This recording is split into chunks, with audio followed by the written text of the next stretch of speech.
Kasi po plunder lahat ang lalabas nito eh. Bilyon-bilyong piso po ito. Na kung magturo kayo halimbawa ng mas may malalaking pananagutan dito, sino sa DPWH ang may direktang may kagagawa nito? Ituro po ninyo. Sino po sa mga funder, sino po mga politiko na may kagagawa nito? Ituro po ninyo. Po namin sa television, sinasabi nyo sa interview nyo dahil tinanong kayo kung anong naging gateway para gumanda ang buhay nyo. Sabi nyo kayo hindi naman nakakaangat nung araw. At tapos sabi ninyo ay noong DPWH na kami. Yun po yung sagot ninyo eh. So, at tinanong kung magkano at sabi nyo bilyon. Kailan po itong unang bilyon na kumita kayo sa DPWH? We have been in the construction business for 23 years. So I would presume na in the 23 years, pwede naman siguro kami po kumita. Very clear man yun sa video na sinabi mo. Kung kailan kayo kumita ng malaki, sabi mo, noong nag-DPWH na kami.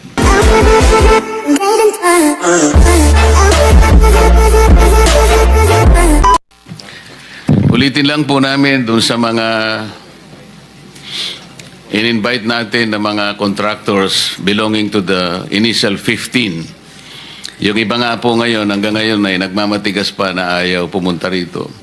Para po maipakita namin ang kaseryosohan ng pagdinig na ito. Gusto nga namin i-accommodate kayo eh. Para sa ganon, matukoy natin talaga kung sino talaga ang mas malaki ang pananagutan sa napakalaking pinsala na nagawa ng pagbaha sa ating bansa sapagkat hindi naman talaga nagawa ang mga projects ang ayon sa dapat magyari. Yung mga projects dapat ma-protectionan ng communities, ngunit ang nangyari, kabaligtaran.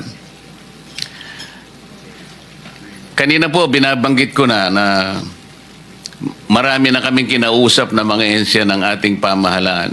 Yung AMLAC po nakahanda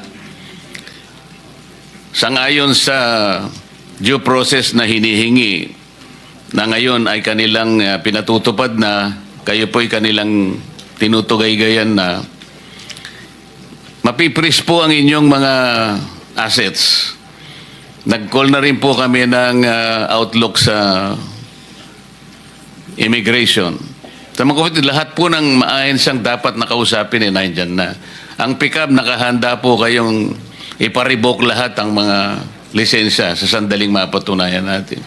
Ang DPWH may karapatang mag-blacklist yan sa ilalim ng kanilang pamamahala. Pwede po namin sigurong sabihin na makipagtulungan na kayo. Sa tingin namin, kayo naman ang hindi most guilty eh. So siguro pwede nating pag-usapan na sa ngayon, iniisip namin, baka para lang maingganyo kayo makipag-cooperate.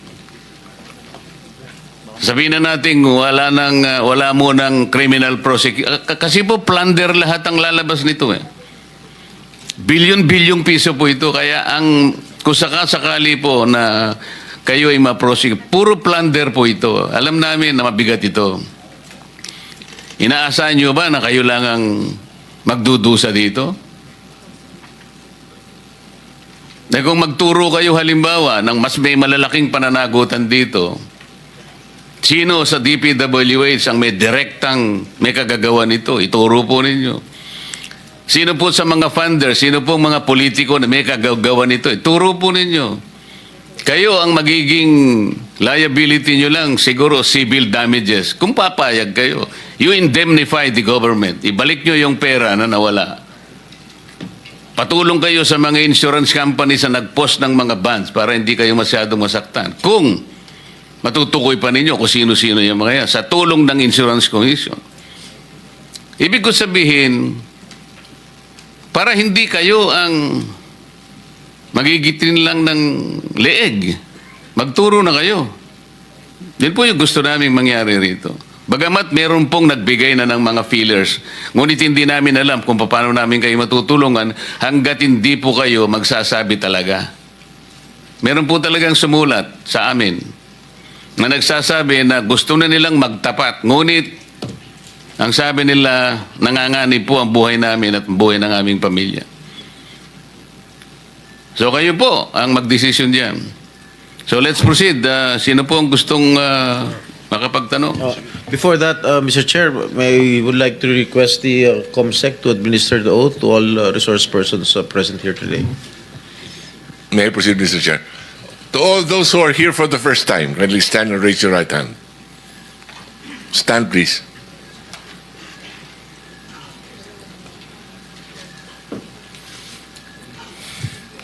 Do you swear or affirm to tell the truth, the whole truth, and nothing but the truth in this proceeding? Thank you. For the record, everyone said yes, Your Honor.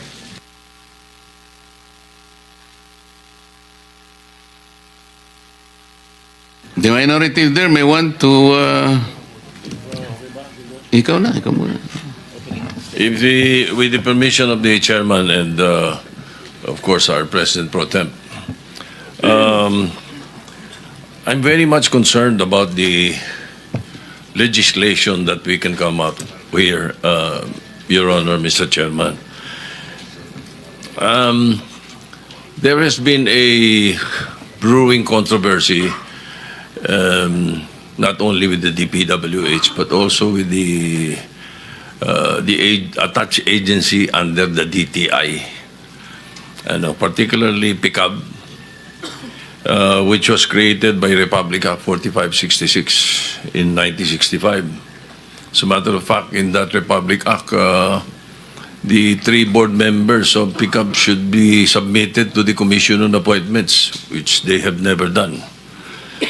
It was amended by PD 1746 in 1980, but I think it's about time we amend this, Your Honor, Mr. Chairman.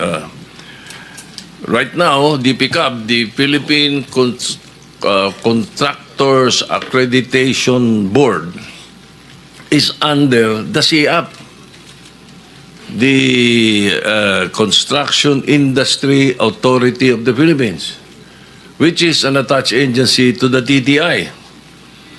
Palagay ko, after this series of questions that I would like to propose, Mr. Chairman, we would be able to come up with a law or an amendment to 4566 so that we may streamline these issuances of licenses and the like as far as contractors are concerned. So with your permission, may I proceed now? Proceed. Thank you. Mr. Chairman, the Alpha and Omega Construction and the St. Timothy Constructions were included in the top 15 flood control contractor list by President Ferdinand Marcos Jr. On the SEC papers, ibang owners and composition of the company, but in actuality, alam naman na lahat na iisa lang ang may-ari nito. Alpha and Omega, St. Matthew, St. Timothy, and St. Gerard Construction Corporations were registered in the SEC and PICAB with different addresses, but all in Pasig City. However, in the 2022 case of St. Timothy et al. Versus the BIR, with CTA case number 10472, iisa lang ang address nilang lahat. Number 35 Tatco Compound, Jacinto Street, Malinaw, Pasig City.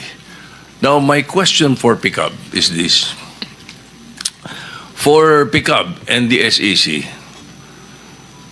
do you agree that there is material misrepresentation? Saan sila hahabulin ko iba-ibang ginagamit na address? Mr. Chair, may I request my Executive Director to answer? Attorney. What is the name of the person who will reply to the query of Senator Sotto? Your Honor, is Attorney Herbert Matenzo, the Executive Director of the Philippine Contractors Accreditation Board. You are the chairman. You cannot answer for that. Engineer Daca, you come in with very strong credentials. As a matter of fact, friends of mine have been calling me, telling me that you are a man of honesty and integrity. Why are you pointing to your executive director? Our Executive Director runs the day-to-day activities of PCAB, Your Honor. Was he administered the oath? Not yet. Mr. Chairman, may we ask that the person that Engineer Dakay would like to answer be administered the oath? Before we continue, Senator Soto, let me just acknowledge the presence of Senator Risa Ontiveros and Senator Morning, Ali Chair. Marcos. Where is he? Administer mo na. Itaas ang anak kamay. Do you swear or affirm to tell the truth, the whole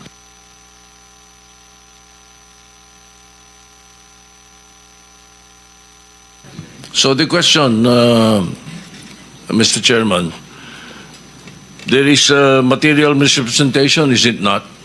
Saan sila hahabulin kung iba-iba ginagamit nilang address? Good morning, sir. I would like just to confirm, sir, that we are unaware of the CTA case filed by St. Timothy in the Court of Tax Appeals. In that regard, sir, we will check onto this, sir, and verify po the address that was in our database. But considering, sir, that the address that was given to us remains to be there, sir, then You are allowed to sit down, please.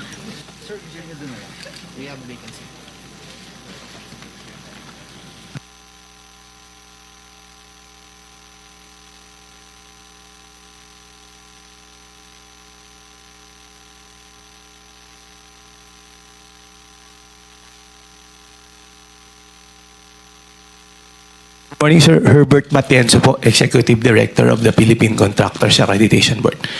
With regard to the case po filed with the CTA, the Philippine Contractors Accreditation Board is unaware of the filing of the case po of St. Timothy against the BIR. But then again, sir, we will look into that case, check the addresses po given, and in case there is a misrepresentation, sir, then the PCAB has, following the rules on license contracting. Therefore, your answer to my question is a yes. Yes, sir. But you're saying that you're not aware of the CTA case? Yes, sir. Yes, Mr. Chair. Brad, you're under oath, huh? Yes, sir. We are not. I am not aware I of. was given a different information by the palace. By the afternoon, after you guys met me in the morning. We will check our record, sir. I'm warning you, Brad. Be careful, ha? Basta you answer it truthfully, okay? Yes, sir. All right. You're not aware of the St. Timothy case? I am personally not aware of the St. Timothy case filed with the I'll CTA. hold you to that. All right? Okay, now. Also, the mentioned companies, including Elite Construction Corporation, have different authorized managing officers to represent the contractors. But the beneficial owner is the same. It has interlocking directorship. May corporate layer ba? Are you aware of this scheme, Engineer Dakay? No, sir, we're not. So where are your mechanisms to flag companies misrepresenting through corporate layerings or fronting? Because it seems that the contractors, they just make another corporation and even sole proprietorship if you deny them their license.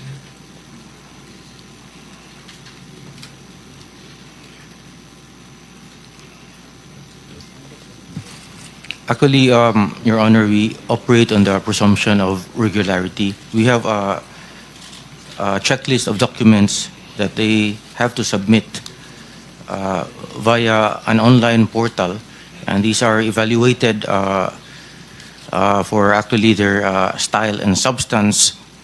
And if the papers and the documents are found to be regular, then there is a recommendation for the approval of your license.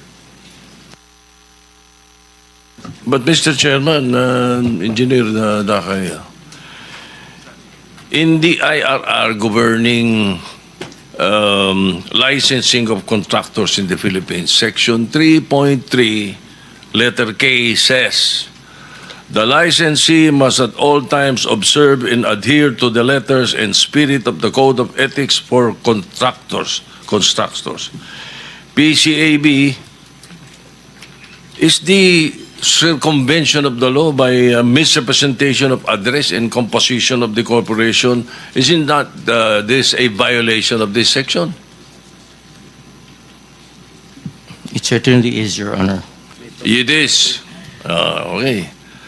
Now, regarding the equipment capacity requirement, also, as stated in Section 4.5D of the IRR, the invoice of each equipment and its certification of registration with its official receipt are required.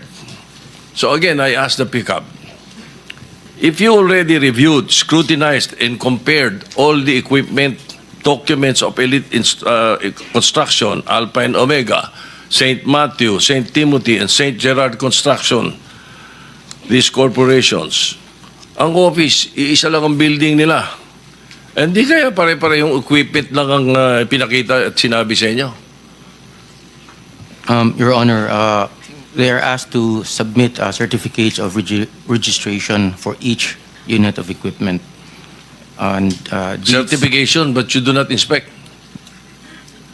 You mean, Your Honor, the actual Physically, yes. units? No, Your Honor. You do not. Ito ay isa sa mga nakikita nating nagiging problema natin dito, Your Honor, Mr. President. Now, all of this, ang pagkakaalam nga namin, ang may-ari nito ay sila Mrs. Discaya. Ano? And Mrs. Discaya is here. So, pwede po bang, Mrs. Discaya, pwede po bang ibalita nyo sa amin, ikwento nyo sa amin yung mga napanood namin sa inyo sa television na sinasabi ninyo. Kailan po kayo unang nagkaroon ay kumita ng bilyon sa construction industry? Anong taon po yun? Good morning po. Bilyon po. Opo, kwento nung, narinig po namin sa television, sinasabi nyo sa interview nyo dahil tinanong kayo kung anong naging gateway para gumanda ang buhay nyo. Sabi nyo kayo hindi naman nakakaangat nung araw. At tapos sabi ninyo ay noong DPWH na kami. Yun po yung sagot ninyo eh. So, at tinanong kung magkano at sabi nyo bilyon. Kailan po itong unang bilyon na kumita kayo sa DPWH?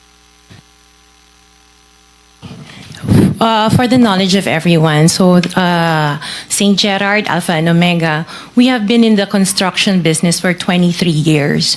So I would presume na in the 23 years, pwede naman siguro kami po kumita. Yung billion, when I said DPWH, because prior to that, we were in local government. So ang hirap makasingil sa local government. They spliced the video that was taken of me and just mentioned the DPWH. So, contractor na po kami for 23 years. So you're saying that the television station and the persons interviewing you edited your answers? I think so, sir, kasi I did mention that I was doing local government as well as private po. If I may, with the permission of with the permission of the chairman, Senator President Pro Tem. Ma'am Sara, ano ba naging trabaho niyo bago kayo pumasok sa mga kontrata sa gobyerno?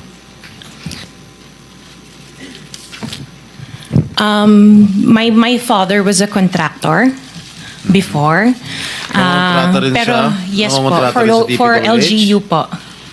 LGU, and then ako I worked sa ibang bansa. Yun po. Anong work mo sa ibang bansa? I was a dental receptionist and an orthodontic nurse. So you are a doctor? Nurse?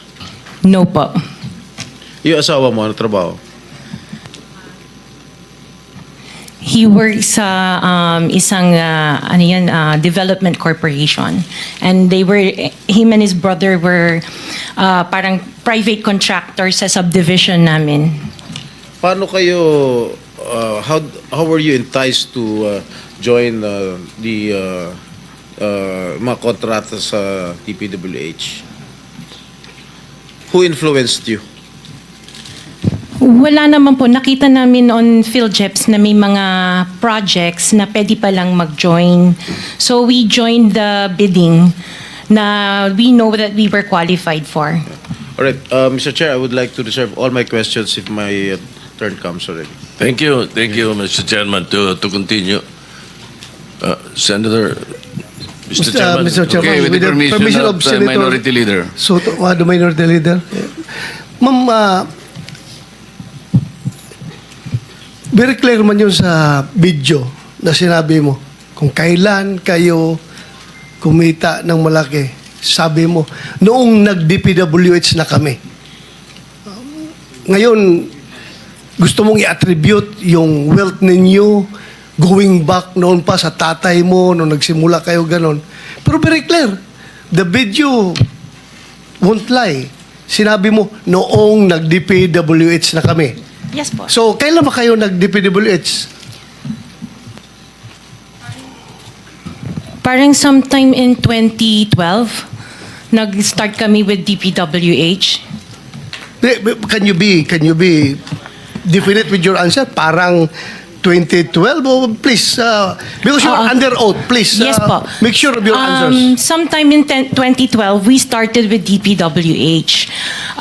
We started with joining biddings. Pero prior to that, we were with local government. Yung mga flood control projects, kailan kayo nag-engage ng flood control projects sa DPWH?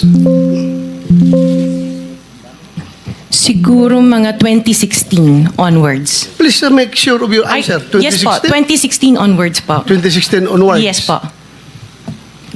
2016 onwards. May follow-up Yes, ka sir. ba? Yeah, Okay. Go ahead, sir. Go ahead. All right. Kasi based on your... Una sa lahat, we would like to clear the reason that we're asking you this, and centering on you at the start. Ganon din ang gagawin namin takbo doon sa ibang mga kontratista rito na naibitin natin na nasa top 15 ng presidente. Nasa top 15 ng presidente, may mga flood control projects, mayroong guni-guni, mayroong ghost, mayroong nagawa, may nagawang palpak, okay, may nagawang tama. Ngayon, tapos narinig namin yung kwento sa television na tungkol doon sa sinasabi nyo na napakarami ninyong kinita at ika nga sa DPWH to 2016 kayo nag-umpisa sa DPWH, pero yung mga pinakitang mga sasakyan ninyo ay 2022, 2025, 2024. So lately yung matindi, hindi po ba, na mga income ninyo? Mga anong taon kaya sa tingin ninyo?